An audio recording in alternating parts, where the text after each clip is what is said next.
Good morning. Welcome back. Today is December 27th, and I hope everyone had a good and safe holiday, Christmas Day. Some of you may pick up on the fact that among my Christmas presents this year was a new shirt and tie.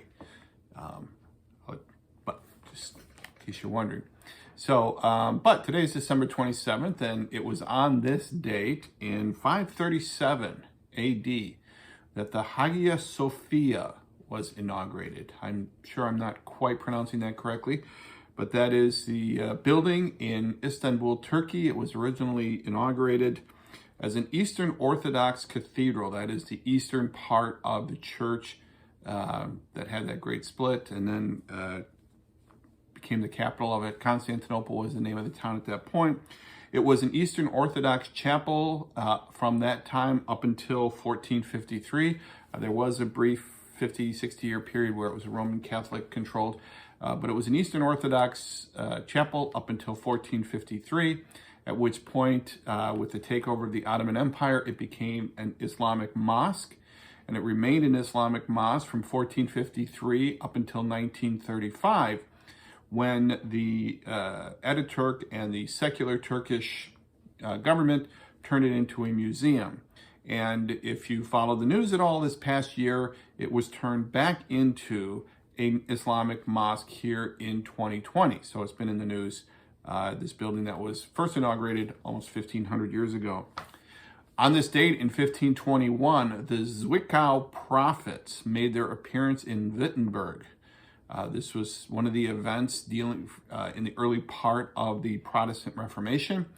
The Zwickau prophets, there were three of them, although they're not 100% certain who the three were. There was some controversy over their names, but they came into Wittenberg. Now, of course, Martin Luther wasn't there at the time. He was at the Wartburg Castle in hiding because of what was going on at the Diet of Worms and all of that.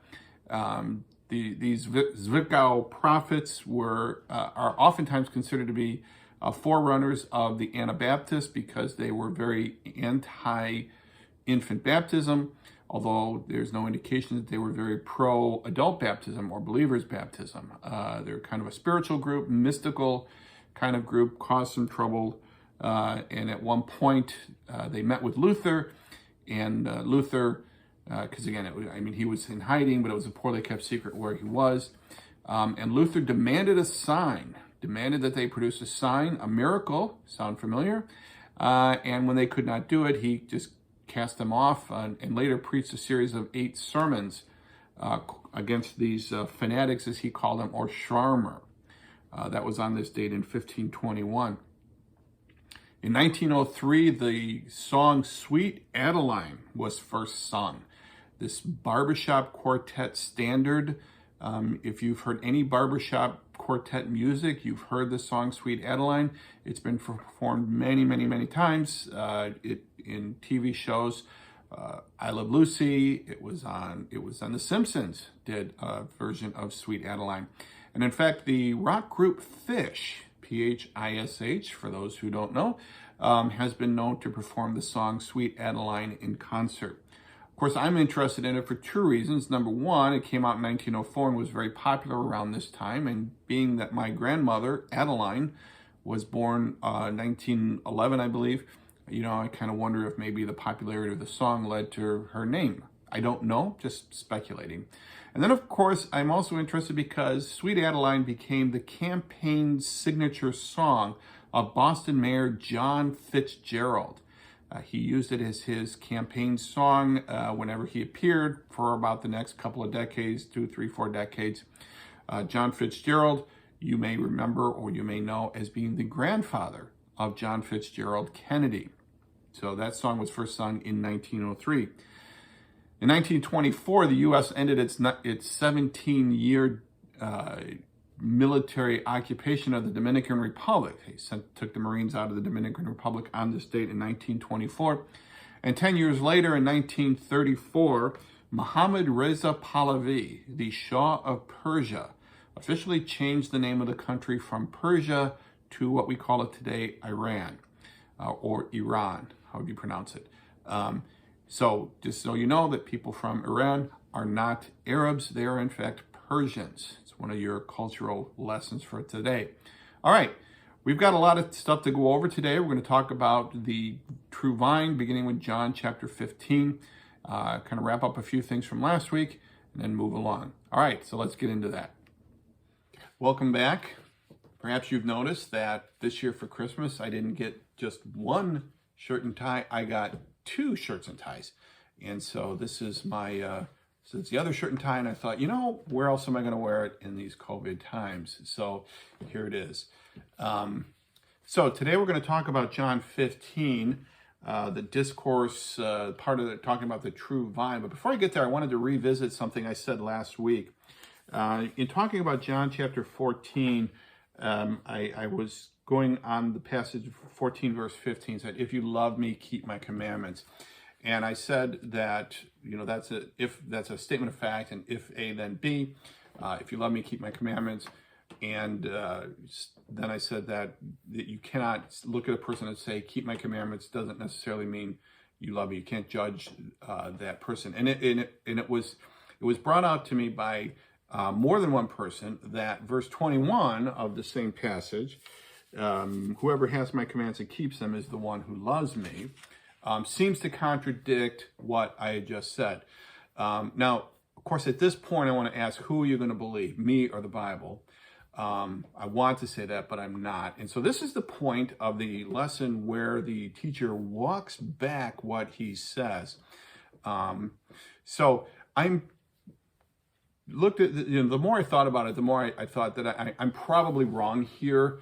Although the parts are correct, I think the overall interpretation is probably wrong, in that it's true that if A then B does not mean if B then A. That is to say that if it's true that if you love me, keep my commandments, if that is true, if that is a true statement, that in and of itself does not mean that if you keep my commandments, you love me from a logical perspective, okay, just strictly as a rule of logic, okay. However, I think that there are indications, there are other verses to take into account, by the fruits you will know them and all this, in other passages of the New Testament. And so to really kind of get through this whole idea of, okay, at what point does it, and what I said last week about the Olivet Discourses, when did we, how did we know, or didn't we cast out demons in your name and all of that, that's accurate as well. I think to kind of really answer this, I would have to go through an entire theology of salvation, look at all of the different verses, and talk about this. And so I'm going to try and summarize this by saying, okay, what would the original readers have thought? What is the message that John is trying to get across to the original readers? And I think at this point, thinking 40 years after the crucifixion, death, burial, and resurrection, we're at 70, 80 AD, Christianity is not the state religion. Christianity is not the popular religion, and it is not even accepted. They're persecuted, as we're going to find out in chapter 15. Jesus is going to tell you they're going to hate you and they're going to kill you and all kinds of bad things are going to happen. And I think John puts this in there so that the original readers would have said, look, the only type of person who is going to be doing the commands of Jesus, following the commands of Jesus, whatever they may be, and however they were interpreted in first century Israel, that person is somebody who must be a believer, because only a believer would do that kind of craziness, what was crazy at the time. So I think perhaps I got caught up in just thinking about it from our perspective. 2020 is like, well, we got people who do all of this great kind stuff. You can't just necessarily say that he or she is a believer. Ultimately, it's up to God to decide who's a believer or not. Whether a person has truly accepted Christ is not ours to decide one way or the other. But I do think that there was a point. And so I apologize for any confusion that I may have caused. It is not the first time I have caused confusion in my teaching, and it's probably not going to be the last. All right, so today we're going to talk about John chapter 15, beginning with John chapter 15, verse 1. In John 15, verse 1, Jesus starts with what is the last of the traditional ego eimi statements. Remember, we talked about this ego eimi is this I am. Okay, the I am. And when people talk about the Gospel of John, it's very often talked about there are these 7 I am statements, okay? I am the vine, or I'm sorry, I am the good shepherd, I am the light, all of those. And we've mentioned that throughout the Gospel of John, this ego eimi statement is used quite a bit more often than that, not necessarily with just the I am something. But of the 7 traditional I am statements, John 15:1 starts with the last one. And let's read the first verse here. I am the true gardener. I am the true vine, and my Father is the gardener. Okay, now, before we get into even the gardening point, I just want to make a point about this Jesus statement that I am the true vine, and kind of get an idea what he's doing, either subtly or maybe not so, maybe explicitly, what he's doing with that statement, I am the true vine. The vine as an image in the Old Testament is very common, and it always refers to Israel. For example, in Psalm 80, where the vine refers to Israel.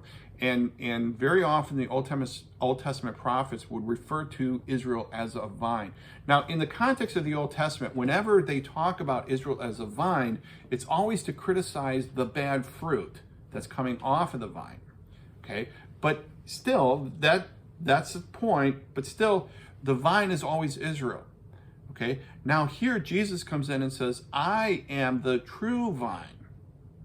Okay, so again, all of those other things Jesus is saying, listen, those are great images, but really I am the vine that you really want to worry about. I am the true vine. I am taking the place of Israel. Now you can use this, and if you want to get all dispensational about it, and about the new church age and all that, this would be a passage you would go to.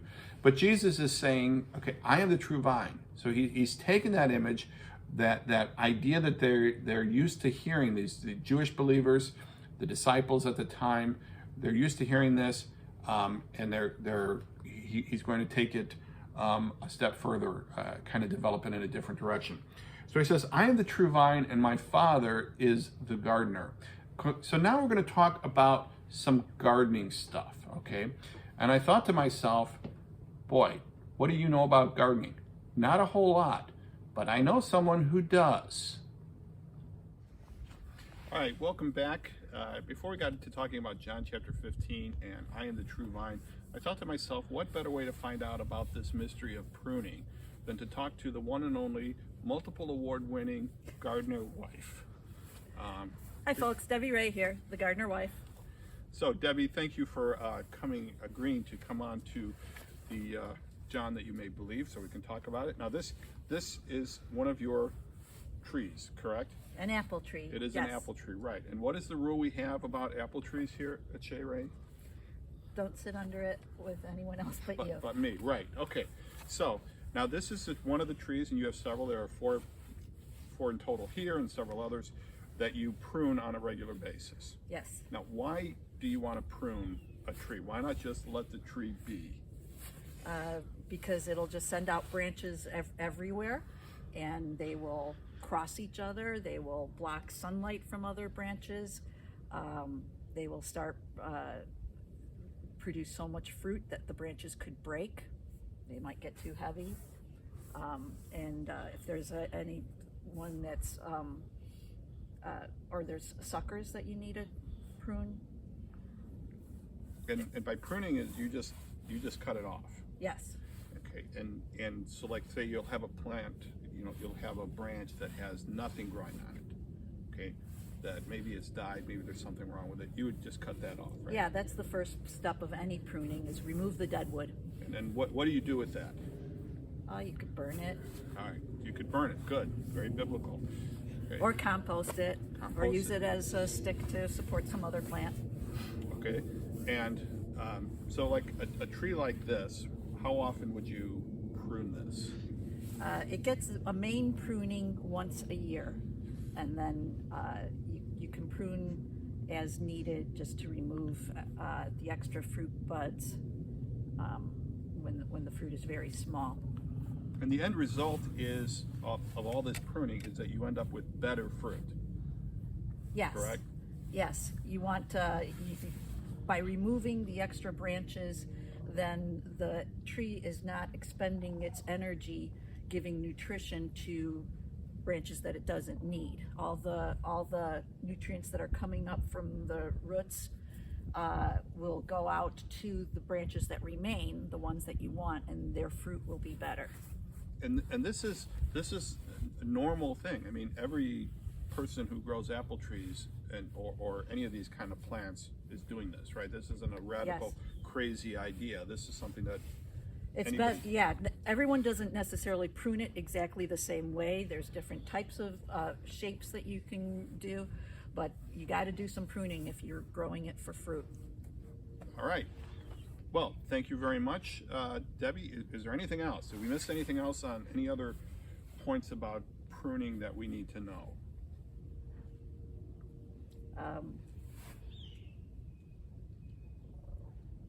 Just get out there and do it. Don't be afraid. All right. Well, then let's continue back and talking about John chapter 15, perhaps in a slightly warmer climate. All right, welcome back. Now that we're a little more educated as far as what gardening and pruning is all about, we can get back into John chapter 15. Remember where we were. Jesus is speaking to the 11 disciples. Judas is out of the room, and Jesus had given his farewell address. He's talking to the disciples. This is his last extended conversation that he's going to have with his disciples prior to the crucifixion.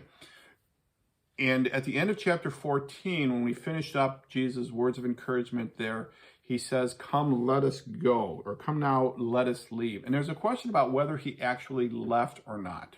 Okay. Now, he could have stayed. This whole conversation could have been continued on in the room that they were in, or it could have been one of these walk and talk things. And we'll get to this in just a second. So he says, "I am the true vine." We talked about that. My Father is a gardener. He cuts off every branch in me that bears no fruit, while every branch that does bear fruit, he prunes so that it will be even more fruitful. It is thought that along the side of the temple in Jerusalem, and again, I mentioned that the vine is often pictured as Israel, that along the temple in Israel, there was a decoration that was a vine. And that Jesus, in walking out of the room that he was in, went by this vine. And this is something that he thought of that made him say, "I am the true vine." That's the speculation. It's thought. It could be true. We don't know. Something brought the idea of using this image, this metaphor of the vine, to his disciples. We don't exactly know. That's just one idea. So he does two things. The gardener does two things. He cuts off every branch in me that bears no fruit. So that is the deadwood branches that just aren't producing at all. He cuts off. And every branch that does bear fruit, he prunes so that it will be even more fruitful. Now, let's be careful that we don't press this metaphor too far. And what I mean by that is we don't want to look at this and say, okay, the actions of the gardener, that Jesus is using this image, this metaphor to his disciples to say, look, just like a gardener does things to his plants in order to make them grow better or more efficiently or yield better fruit or more fruit, as the case may be, the Father is going to do to you. Now, that doesn't mean that the Father is going to get a pair of clippers and cut you off at the knees or something along that line. Okay, so it isn't that things are going to happen, that the Father is going to do things, cause things to happen that will affect you in ways that will affect your ability to create fruit if you are in fact a believer. Okay, so it could be a lot of different things, or things that just are typically used to, could be seen as pruning, and this is all a good thing. Okay. He says in verse 3, "You are already clean because of the word I have spoken to you." Now, again, this is just shortly after the washing of the disciples' feet. So perhaps he's kind of going back to that. It could be just a play on words. It could be that because the Greek word for clean is very similar to the Greek word, sounds like the Greek word for pruning, for being pruned. Okay, trust me on this. It could be that, or it could be a combination of both.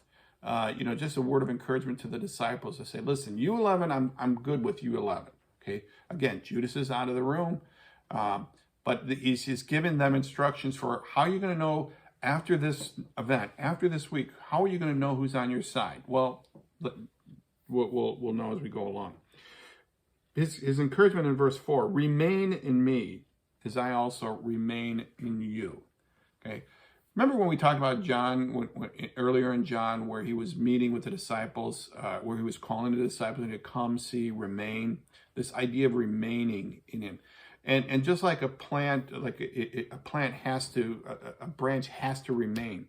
Okay, it just seems obvious, but you have to remain. Okay, a plant, a branch cannot just separate itself from the tree and wander off and think, okay, great, I'm going to just be over there and I'm going to grow over there. And it's like, well, no, it doesn't quite work that way. Okay, once you separate, you're no longer producing fruit. Okay, so Jesus is saying, remain in me, stay on the vine, stay attached to the vine, as I also remain in you. No branch can bear fruit by itself, it must remain in the vine. Okay, neither can you bear fruit unless you remain in me. Okay, so again, this is just using this plant imagery that I am the true vine, I am the one you need to remain close to. I am the vine, except if you remain in me and I in you, you will bear much fruit. Apart from me, you can do nothing. If you do not remain in me, you are like a branch that is thrown away and withers. Such branches are picked up, thrown into the fire, and burned. Okay, so this is one of those verses that if you're looking at a doctrine of salvation, soteriology, this is one of the things you're going to want to take into account. Okay, so here Jesus is saying, if you don't remain in me, so does that mean that you could have been apart and now are no longer? I'm not saying, I'm just saying this is one of the verses that you're going to have to deal with. Jesus is just making a statement of fact here that, look, if you're not remaining in me, then, if you're not going to remain in me, then you're going to be burned. You're just worthless. Okay. And the whole idea here has to do with just the concept of remaining. Okay. I cannot remain in the country of Argentina because I have never been to the country of Argentina. I am not in the country of Argentina. You cannot remain somewhere that you have never been in the first place. But again, that's beyond the scope of what we're talking about here. Jesus is talking to the 11 disciples who clearly have been with him and are part of him, and he's already said they're safe or they're clean.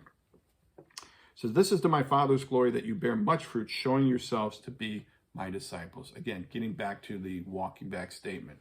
Okay. As the Father has loved me, so have I loved you. Now remain in my love.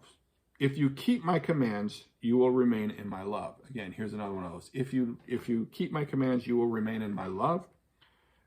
Just as I have kept my Father's command and remain in his love. So the point here, I think Jesus is just this idea of remaining.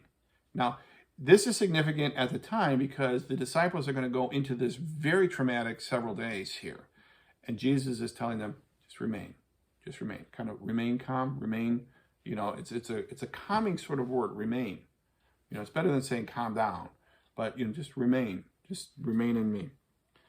If you keep my commands, you will remain in my love, just as I have told you this, so that my joy may be in you and that your joy may be complete. My command is this: love each other as I have loved you. Okay, so repeating what he said in John 13 after Judas leaves, this new command to love each other as I have loved you. Okay, the love each other is not a new command, but that standard that to love as Jesus loved. Again, farewell address. Things that he wants these guys to remember because he knows he's going to be gone in a very short period of time. Verse 13 says, greater love has no one than this, to lay down one's life for one's friends. Okay. The original readers know exactly how the story ends. Okay. They know what Jesus is going to do. Now, at the time, they don't know this. At the time, the disciples aren't getting this. Okay. And so Jesus is going to expand on the idea of how have I loved you? Greater love has no one than this, greater love has no one than this, to lay down one's life for one's friends. You, speaking to the 11 at the table, are my friends if you do what I command. Okay? I no longer call you servants, because the servant does not know his master's business. Instead, I have called you friends, for everything that I learned from my Father, I have made known to you. Okay? Remember, we talked about the farewell address. The whole farewell address is like, okay, here's what's going to happen. Here's how it's going to work. Here's all of the information. Okay? So Jesus is laying it all out there. He's telling them everything he can that they could comprehend to understand what's going to happen to them over the course of the next several days. And as a result, I've called you friends. I mean, they have taken that next step, that idea that, this isn't, we've gone beyond simply servant disciple. You are now, I call you my friends. You did not choose me, but I chose you and appointed you so that you might go and bear fruit that will last. Okay. So remember way back when we talked about Jesus choosing his disciples, that was sort of a turn of the typical way. Again, it wasn't a law, but usually a disciple would ask to be follow a rabbi. Okay, so if you wanted to be a disciple, that you would go to the rabbi and say, hey, can I be one of your disciples? Can I follow you? Can I be part of your band? Whereas Jesus reversed that. Jesus goes out and says, I want you to be a part of my band. I want you to be a part of my following. Okay. And so Jesus is repeating that here. You didn't choose me. Okay. Remember, I chose you, and I chose you for a specific reason, that you would go and bear fruit. And we've already discussed how you're going to bear fruit: by remaining in me. Now, the disciples aren't getting this. The original readers are getting this. They understand what's going to happen with Jesus' death, burial, resurrection, the advocate, the paraclete, coming in a short period of time. You did not choose me, but I chose you and appointed you so that you might go and bear fruit that will last. And so that whatever you ask in my name, the Father will give you. This is my command: love each other. Okay?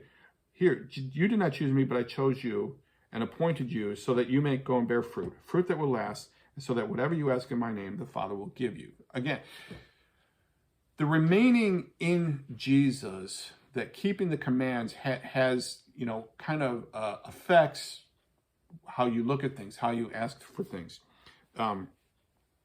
And so here, Jesus is revisiting this idea that, whatever you want, you can ask in my name. And again, we talked about it last time. We said, I want $1 million. Well, if you're remaining in Jesus' name, you're going to ask for the things that bear fruit, the things that will result in fruit.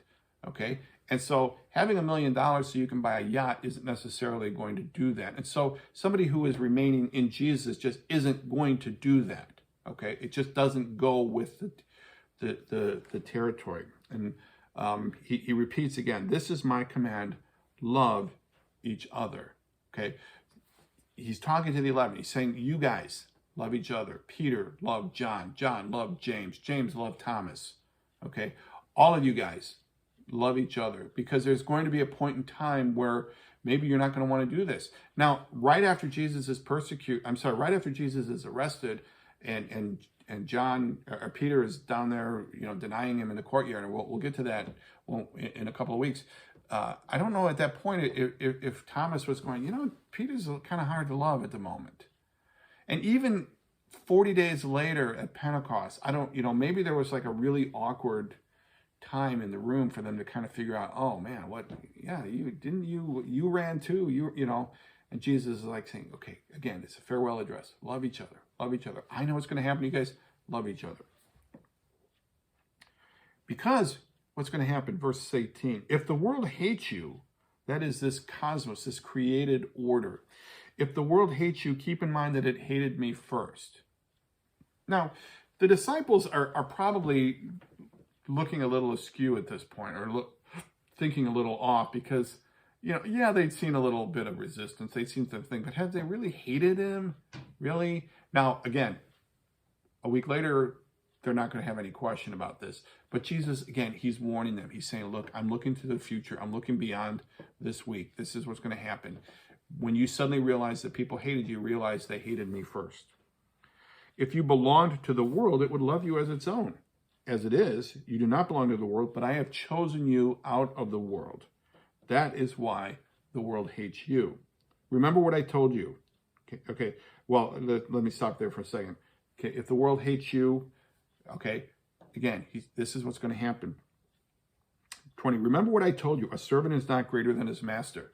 Now, this was told in the context of, if I washed your feet, you should wash each other's feet. Okay. Which leads into the love each other. If they persecuted me, they will persecute you also. So the way they're treating me is the way they're going to treat you. And I think he's warning them, he's just letting them know how bad it's going to get. Now, maybe some of these guys are still thinking about that experience in Samaria in John chapter 4, where the whole town came out and everybody wanted Jesus to stay and everything was great. And Jesus comes, as he was walking away from that, remember he says, hey guys, I'm warning you, it's not always going to be like this. Remember, the prophet is not without honor in his own country. It's not always going to be like this. And here he's reiterating that to these guys. Guys, it's not going to be like that. And of course, the original readers, 30 years later, 40 years later, have a couple of issues to deal with. Number one, Jesus hasn't returned. We'll get to that later. But Jesus hasn't returned. Persecution is heating up. It's not safe to be a follower of Jesus. Why isn't everybody accepting this? And Jesus is saying, look, if they hated you, they hated me first. They will treat you this way because of my name, for they do not know the one who sent me. If I had not come and spoken to them, they would not be guilty of sin. But now they have no excuse for their sin. Okay, Jesus has set that standard for them. Okay, he has fulfilled the prophecies. He has done what he needed to do. Now they don't have an excuse. Whoever hates me hates my Father as well. Okay, repeating a concept that he's gone over. If you receive me, you receive the Father. If you've seen me, you've seen the Father. If you hate me, you hate the Father. Okay, this intimate relationship between Jesus and the Father. If I had done among them the works no one else did, they would not be guilty of sin. As it is, they have seen, and yet they have hated both me and my Father. Remember the book of signs, all these different things that Jesus did and how they illustrate something about him. And he did these signs in front of all of these people, and they indicate something. Remember he said earlier in John chapter 14, believe in the evidence of the works themselves. Okay, so they've seen these. Okay, so they're without excuse. And again, the disciples have seen these.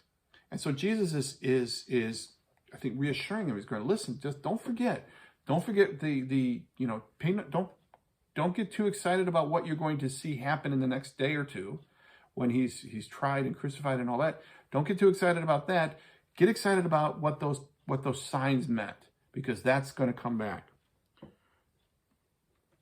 But this is to fulfill what is written in their law, that is Psalm 69. They hated me without reason. Okay, they had reason. Remember John said that despite all, at the end of John 12, said despite all the signs, they still didn't believe him. But in verse 26, and here this is the third paraclete passage. When the advocate comes, whom I will send from the Father, the Spirit of truth, who goes out from the Father, he will testify about me. And you also must testify, for you have been with me from the beginning.